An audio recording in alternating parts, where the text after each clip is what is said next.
Exaltado e engrandecido seja o nosso Redentor Jesus Cristo.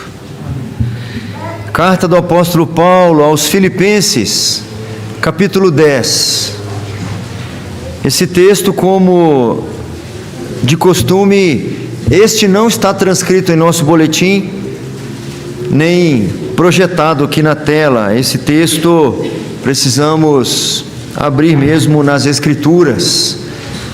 Quem está com o texto e observar quem está próximo sem o texto pode compartilhar. Filipenses, capítulo 4. Filipenses, capítulo 4.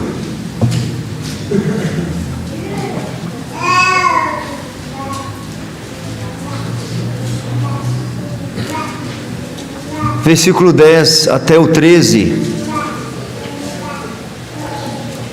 Os irmãos sabem que estamos fazendo uma sequência nas epístolas da prisão, aquelas em que o apóstolo Paulo escreveu estando preso. Já fomos na epístola aos Efésios, estamos terminando aqui a carta de Paulo aos Filipenses. Se o Senhor permitir, teremos depois Colossenses e também Filemão.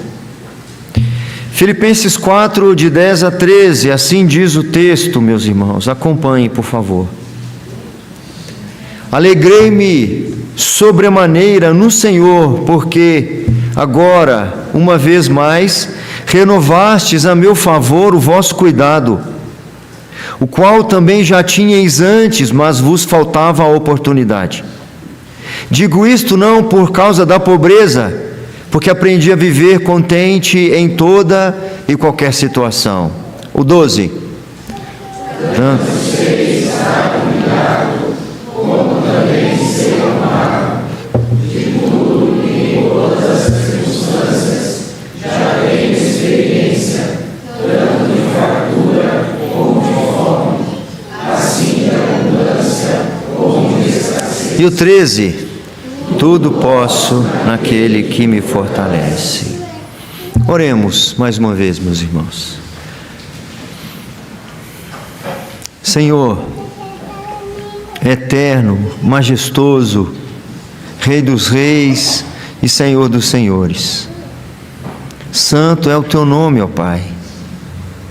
Tributamos ao Senhor a glória única e exclusivamente devida ao teu nome. Reconhecemos a tua majestade e soberania, ao mesmo tempo que reconhecemos nossa pequenez, a nossa miséria e insignificância. Reconhecemos que carecemos do Senhor, que dependemos de ti para até mesmo respirar. Não nos movemos sem o Senhor, não existimos sem o teu auxílio.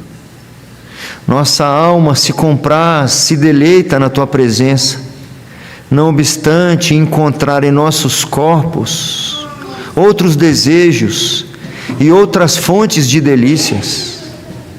Nesta hora, Senhor, o que nós queremos, o que nós te imploramos, é que permitas que nossas almas se deleitem ainda mais na tua presença, se regozijem em ouvir a sua voz, ainda que traga desconforto para os nossos corpos, que confronte com a nossa rotina e prioridades humanas e circunstanciais.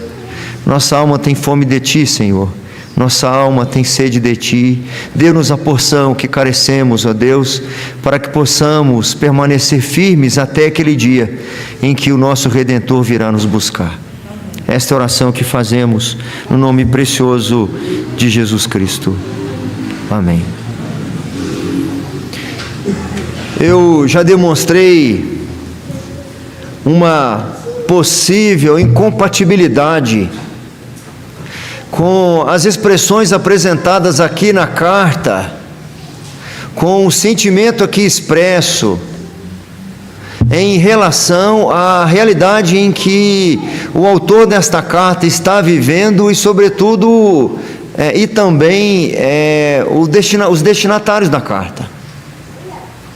nós encontramos o autor da carta, como nesse texto agora, por exemplo, dizendo: alegrei-me sobremaneira. E quando nós olhamos para ele, para a sua condição, a gente pensa: deve ter alguma coisa errada. Se não houver alguma coisa errada com ele, há alguma coisa errada comigo. Porque por situações muito menos desfavoráveis do que esta que ele está vivendo, eu não consigo me alegrar. Eu não consigo encontrar contentamento. Eu não consigo encontrar os mesmos recursos que ele, ou ainda encontrar a mesma satisfação que ele demonstra. Como é possível isso? E como é possível ele insistir com a igreja que vive também uma situação extremamente desfavorável? Como ele pode dizer para esta igreja alegrar-se? E eu repito, se não houver alguma coisa errada com eles, certamente há comigo. No início da carta, ele faz um desafio para aqueles irmãos, que vão ser reiterados ao longo da carta, usando outras expressões, mas ele vai desafiar esta igreja com uma demanda ainda mais desafiadora do que a que eles já viviam. Só dizer para nós nos alegrarmos, vendo nossos irmãos sendo aprisionados pela fé em Jesus Cristo, já é um desafio. Dá-nos a incumbência de nos alegrar, mesmo vendo irmãos em Cristo sendo lançados às feras, por sua devoção a Cristo, é extremamente desafiador. Mas no início da carta, o apóstolo Paulo os desafia ainda mais, quando ele disse lá no capítulo 1: vivei acima de tudo por modo digno do evangelho de Cristo, para que, ou indo ver-vos, ou estando ausente, ouça no tocante a vós outros, que estáis firmes em um só espírito, como uma só alma, lutando juntos pela fé evangélica. O apóstolo Paulo insta com esta igreja, insiste com eles, para que a vida deles expresse de fato que eles estão com Cristo, para que a vida deles de fato demonstre que eles estão ou foram alcançados pelo Evangelho, estão alicerçando as suas vidas no Evangelho. Nós ouvimos aqui semanas a fio, na exposição do Sermão do Monte, que ser discípulo de Jesus é ser diferente. Nós lidamos com as adversidades de forma diferente. Nós lidamos com os desafios e com os conflitos de maneira diferente. Por quê? Porque nós vivemos conforme o Evangelho. Esse andar de modo digno do Evangelho, ou esse viver de modo digno do Evangelho, dentre outras coisas, nós já ouvimos aqui, dentre outras coisas, significa reconhecer a sua própria miséria, a sua própria perversão e indignidade. Como se alegrar dessa forma? É possível se alegrar dessa forma. Se eu fui de fato alcançado pelo Evangelho, se o Evangelho veio até mim, se o Senhor veio até mim, se esta é a mensagem do verdadeiro Evangelho, ou sendo esta a mensagem verdadeira do Evangelho, então veio até alguém que não tinha condições de ir até Ele, veio me visitar na minha miséria, na minha perversão e na minha indignidade. Viver do modo digno do Evangelho significa reconhecer que a justiça, a satisfação da justiça, o cumprimento de toda a lei foram executados no sacrifício de Jesus e em sua vida. Viver de modo digno do Evangelho significa reconhecer um favor imerecido de graça, de misericórdia, de perdão recebidos. Então a nossa vida, para ser caracterizada pelo Evangelho, independente das circunstâncias, independente da condição em que estivermos, nossa vida precisa ser marcada por um coração quebrantado e humilde. Nossa vida precisa ser caracterizada por um coração agradecido e generoso. Nós precisamos saber que não vivemos para nós mesmos mais, pois nós fomos comprados por preço. Ao longo da carta, o apóstolo Paulo vai insistindo com isso. Ele diz que há recursos disponíveis que nos ajudam a viver desse modo digno do Evangelho.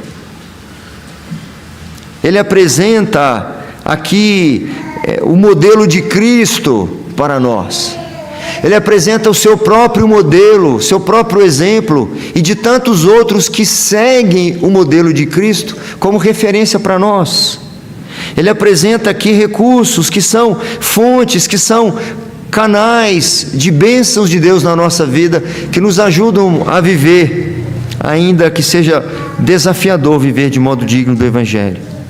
Mas apesar de todos os recursos que foram apresentados até aqui, ao longo da carta, o apóstolo Paulo revela aos crentes de Filipe um segredo que pode proporcionar uma vida digna do Evangelho, que mesmo em perigo de açoites, de prisão, de perseguição, de pobreza, como esta igreja enfrentava a pobreza, mesmo em circunstâncias tão adversas, ele revela que um segredo que ajudaria esta igreja a permanecer firme, a permanecer inabalável, a permanecer com um testemunho que honra o Senhor, que glorifica o Senhor, que possibilita uma vida de humildade, uma vida de gratidão, de generosidade, uma vida piedosa, uma vida digna do Evangelho, uma vida digna de Jesus Cristo, uma vida digna da vocação que fomos chamados. Eis então o nosso tema desta noite. Epístolas da prisão é o nosso tema geral. Filipenses é o tema, é a carta que estamos expondo, e o tema do texto que nós lemos é este: o segredo revelado.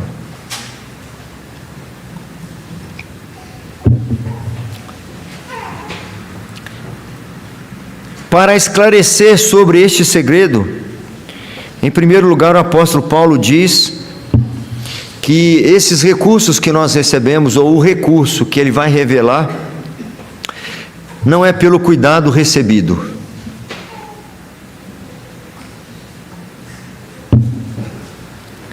O segredo que ele quer revelar, o segredo que ele vai revelar, que pode proporcionar uma vida digna do Evangelho, não é pelo cuidado recebido.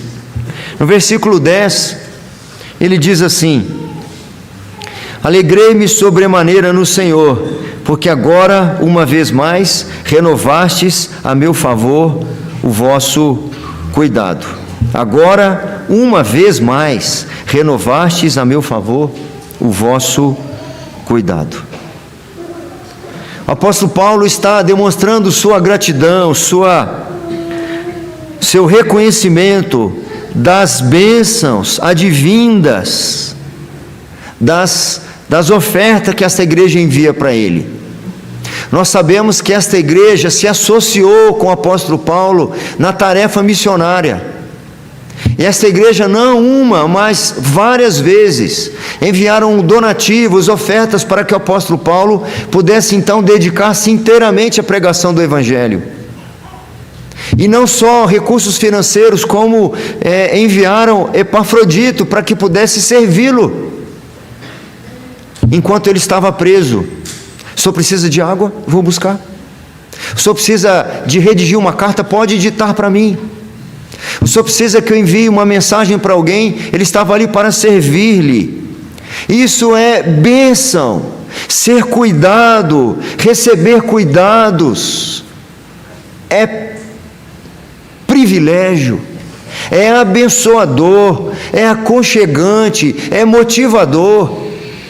Mas o apóstolo Paulo vai dizer para nós que a sua fé, ou o seu viver de modo digno do Evangelho, ou ainda a sua alegria, mesmo estando no corredor da morte, podendo ser decapitado, ou crucificado, ou lançado às feras, daí a alguns dias, ele diz que apesar disso ser muito abençoador, não era daí que vinha a sua força, não é dali que vinha o seu sustento. Ele poderia receber o cuidado, como poderia não receber o cuidado. Algumas vezes ele recebe o cuidado, outras vezes ele não recebe. Ele demonstra para nós aqui que, apesar de ser muito grato pelo cuidado, pela reciprocidade, é uma expressão que ele usa com esta igreja em particular, apesar desta reciprocidade que ele diz que não houve com os coríntios. Ele disse: eu não caminhei com vocês no dar e receber, porque ele não recebeu nenhuma oferta da igreja de Corinto. Mas ele vai dizer aos próprios coríntios, que recebe muitas vezes da igreja de Filipos. Apesar disso ser abençoador e ele ser agradecido por isso, a sua fé não era sustentada por isso. Ele diz aqui nesse texto que há uma instabilidade muito grande. Algumas vezes podemos receber o cuidado, algumas vezes podemos receber a atenção alentadora, o abraço, a palavra amiga, o incentivo, o encorajamento, os recursos materiais e tantas outras benesses que alguém poderia estender para nós. Mas não é por esse cuidado recebido que eu tenho combatido o bom combate. Não é pelo cuidado recebido por parte dos irmãos, não é pela reciprocidade, porque eu mesmo não vivo nessa dependência. O zelo desses irmãos era tão exemplar, que quando ele escreve a segunda carta aos Coríntios, para despertar aquela igreja, para abrir os olhos daquela igreja, para serem uma igreja generosa, ele usa como exemplo a igreja da Macedônia, e diz: e eles mesmos, os crentes da Macedônia, os filipenses, mesmo em meio à sua profunda pobreza, insistiram com muitos rogos, imploraram poder ajudar. Apesar desse zelo ser exemplar, apesar deles serem referência para as outras igrejas, todavia, o apóstolo Paulo ensina que a dignidade da sua vida, da sua fé, das suas convicções não dependiam disso. O exalar do bom perfume de Cristo em minha vida não é sustentada pelas boas ações de vocês, até porque ela pode falhar. E nesse mesmo versículo 10, em que ele agradece o cuidado dos irmãos, ele diz assim: o qual já tinhais antes, o cuidado que vocês já tinham antes, mas faltava oportunidade. Então eles mandaram oferta para o apóstolo Paulo algumas vezes, e algumas vezes eles não mandaram, porque lhes faltava oportunidade, não tinha talvez portador. Se o apóstolo Paulo dependesse para ter vigor, para ter a motivação devidas, apenas do cuidado e da reciprocidade dos irmãos, no momento em que eles não tiveram oportunidade de enviar ajuda, ele estaria então descoberto. Em segundo lugar, não é pela estabilidade financeira, não é este o segredo, não é este o segredo de vida vitoriosa, não é este o segredo de vida exitosa, este não é o segredo revelado aqui, que justifica ou que explica para nós como que o apóstolo Paulo podia viver contente em toda e em qualquer situação, como que ele poderia se alegrar sobremaneira estando no calabouço romano. Meus irmãos, nós não temos dimensão do que isso significa. Qualquer dorzinha, qualquer má notícia, qualquer ventozinho contrário, qualquer dificuldadezinha, nós já ficamos logo abalados.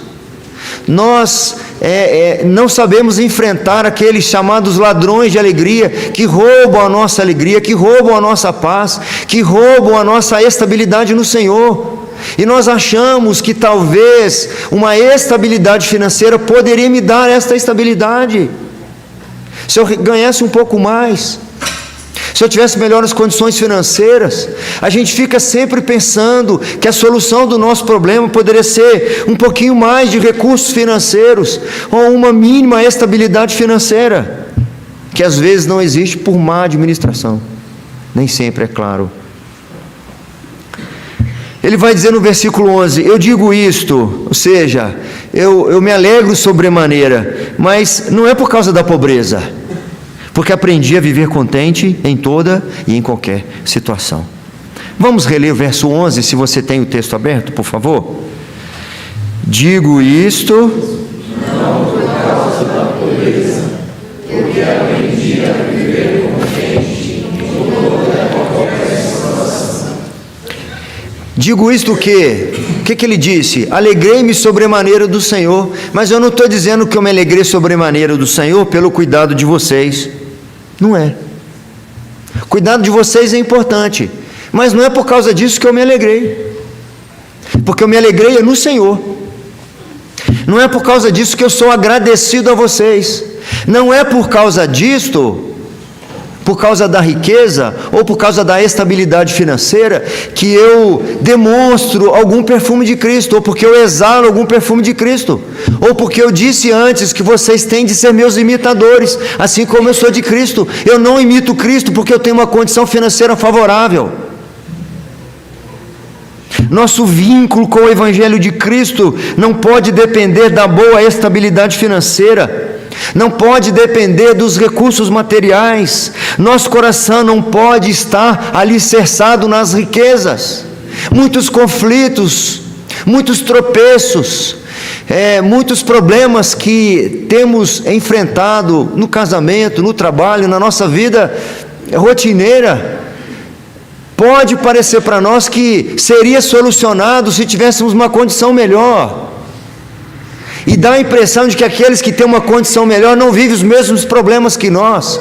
Mas nosso Senhor nos ensina, por exemplo, que o divórcio não se dá por causa de pobreza. O divórcio não se dá por causa de vida financeira instável. Nosso Senhor não diz isso. Nosso Senhor diz que é por causa da dureza do coração. O sábio em Provérbios diz-nos o seguinte: quem confia nas suas riquezas cairá, mas os justos reverdecerão como a folhagem. Nosso Senhor ensinou, assim como registrou o evangelista Marcos, quando fala do semeador que saiu a semear e as sementes caíram em terrenos diferenciados, e uma das sementes caiu no meio dos espinhos. Ela até brotou, mas em seguida ela morreu. E assim diz o texto: mas os cuidados do mundo, a fascinação da riqueza e as demais ambições, concorrendo, sufocam a palavra, ficando ela infrutífera. Nesse mesmo contexto, ainda em Marcos, nosso Senhor, após falar dessa parábola, diz o registro do evangelista Marcos: os discípulos estranharam estas palavras, mas Jesus insistiu em dizer-lhes: filhos, quão difícil é para os que confiam nas riquezas entrar no reino dos céus. Absolutamente não são os recursos materiais que sustentam uma vida digna do Evangelho de Cristo Jesus. Não era por causa de uma estabilidade financeira que os crentes de Filipos deveriam alegrar-se sobremaneira no Senhor. Não era por causa de recursos materiais que o apóstolo Paulo estava consolado lá na prisão, ainda que tivesse recebido porções generosas daquela igreja. Eu me alegro com vocês, mas não é porque vocês mandaram dinheiro para mim. Foi útil, é abençoador, é exemplar, mas não é por causa disso.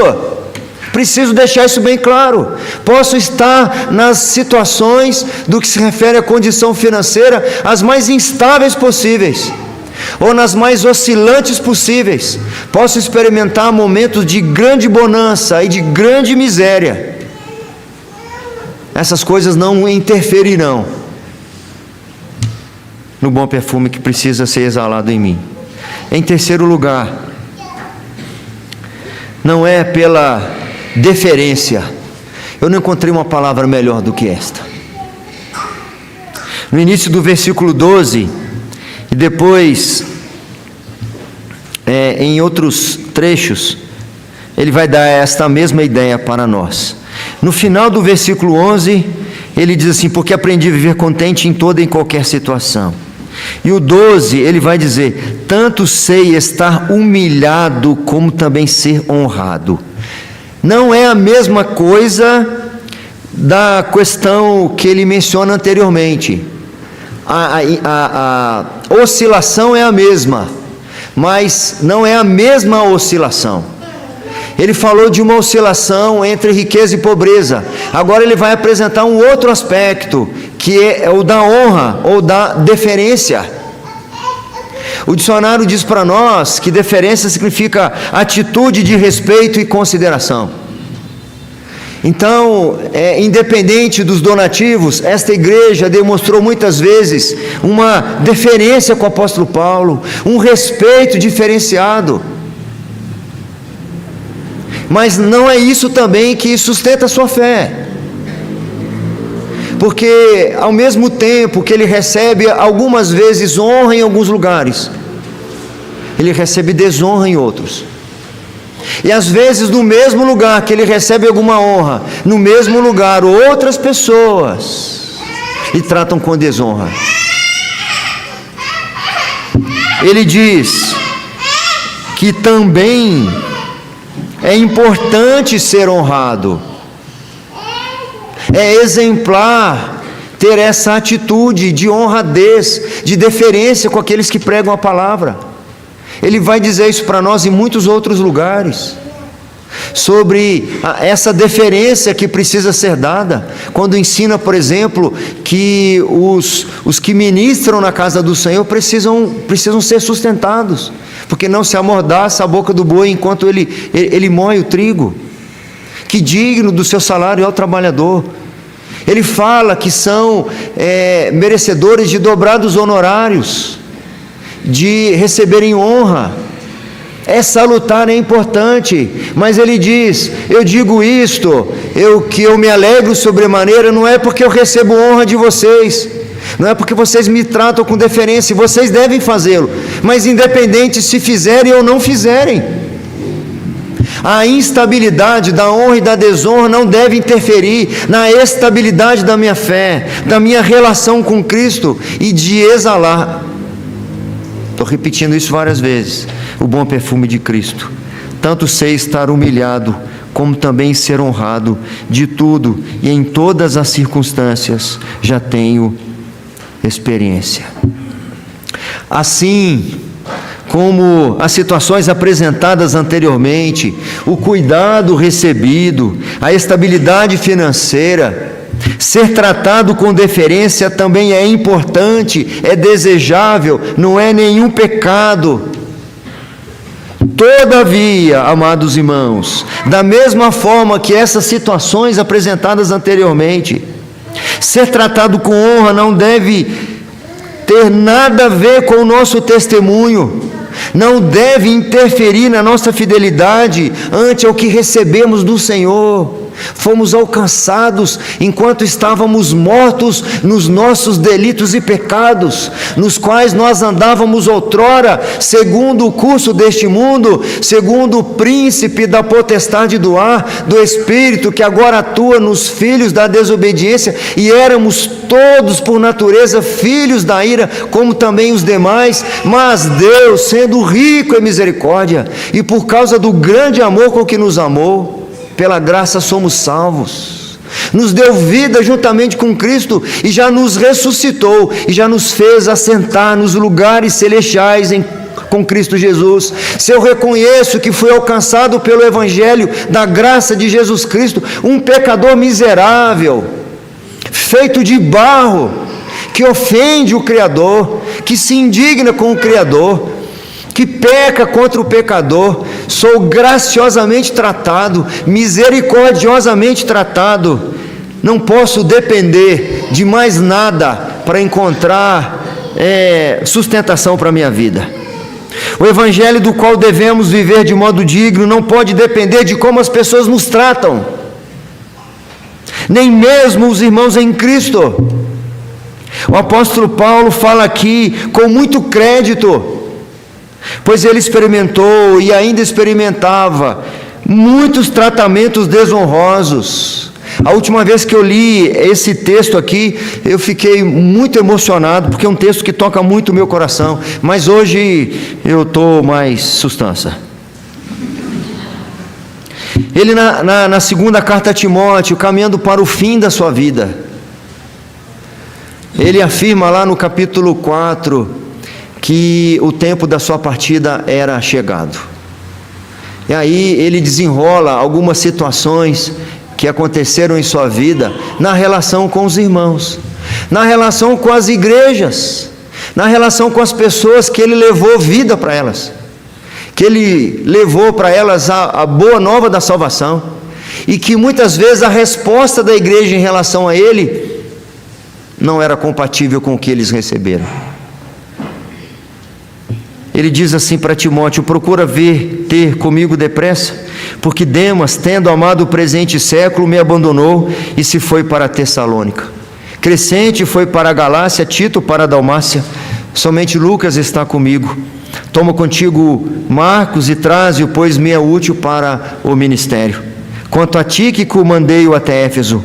Quando vieres, traze a capa que deixei em Troade, em casa de Carpo, bem como os livros, especialmente os pergaminhos.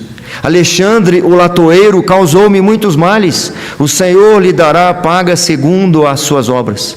Tu guarda-te também dele, porque resistiu fortemente às nossas palavras. E aí, esse versículo aqui é particularmente importante. Na minha primeira defesa, ninguém foi a meu favor. Antes, todos me abandonaram, que isto não lhes seja posto em conta. Então, quando ele diz aqui, eu digo isto, que eu me alegrei-me sobremaneira, não é pela deferência de vocês, não é pela honra que vocês prestaram para mim, porque eu sei estar humilhado, como também ser honrado. A minha vida e as minhas convicções com o Senhor não dependem se o pastor vai lembrar de mim, se o irmão vai lembrar do meu aniversário, se eu vou receber o sorriso do diácono quando me adentrar no templo, se eu for elogiado por ter feito um solo, se vão elogiar o bolo que eu fiz para o aniversário da igreja, se eu vou ser reconhecido e pedirem para eu orar um dia no culto.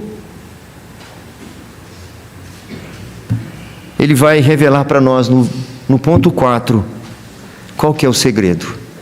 Não são aquelas coisas que nós muitas vezes achamos que poderia ser o segredo de sustentar a nossa fé. Muitas pessoas têm a sua fé sustentada e incentivada com a pretensa possibilidade de se enriquecer. O sujeito é motivado a estar com o Senhor para ficar rico. Versículo 13, vamos reler, por favor? Tudo posso naquele que me fortalece. Esse versículo fora do contexto pode ser uma grande heresia. Esse tudo se refere a estas oscilações, se refere a esses extremos que muitas vezes a nossa vida se depara. Não é a riqueza e não é a pobreza. Alguns acham que a riqueza pode dar esta estabilidade em suas vidas, mas ao longo da história nós encontramos movimentos religiosos que achavam que era justamente a pobreza que poderia lhes dar alguma autenticidade espiritual. O sujeito, para ser mais espiritual, fazia então voto de pobreza. Assim eu vou ser mais espiritual. Não é a riqueza e nem é a pobreza. Alguns, ao longo da história do cristianismo, acham que ser honrado, respeitado, reconhecido, ser tratado com deferência, com distinção, com nobreza, é o que de fato me faz estar aqui no meio de vocês. É por isso que eu estou aqui, porque vocês me receberam bem, porque vocês me tratam bem, mas não é isso que pode sustentar a nossa fé, porque algumas vezes os irmãos não lhe tratarão com a mesma deferência que você acha que merece. e glória a Deus por isso. Algumas vezes não vão sorrir para você quando você adentrar no templo, até porque as pessoas têm problemas também. Isso não pode ser a causa da sua motivação na fé, e nem o oposto, porque muitos movimentos também ao longo da história faziam voto de castidade, faziam um voto de silêncio, faziam esses votos para viver em humilhação, porque talvez assim se aproximassem mais do Senhor e fossem mais espiritualmente saudáveis, e assim talvez pudessem viver de modo digno do Evangelho. Não tem nada a ver. Existem homens ricos que glorificam o Senhor na sua vida, que vivem de modo digno do Evangelho. Em contrapartida, existem pobres que são mais orgulhosos naquele que me fortalece. E aí começaram a passar alguns textos na minha cabeça, textos preciosos, como os salmistas que falam que o Senhor é meu refúgio e fortaleza, socorro bem presente nas tribulações. Os crentes no Senhor têm perdido isso de vista. Nosso auxílio tem sido auxílio parecido com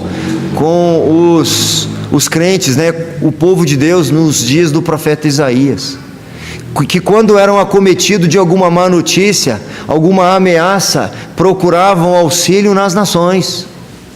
Se a Síria vier, eu vou me aliançar com o Egito. Se a Síria vier, eu me aliançarei com a Babilônia, e assim estarei livre, assim estarei protegido.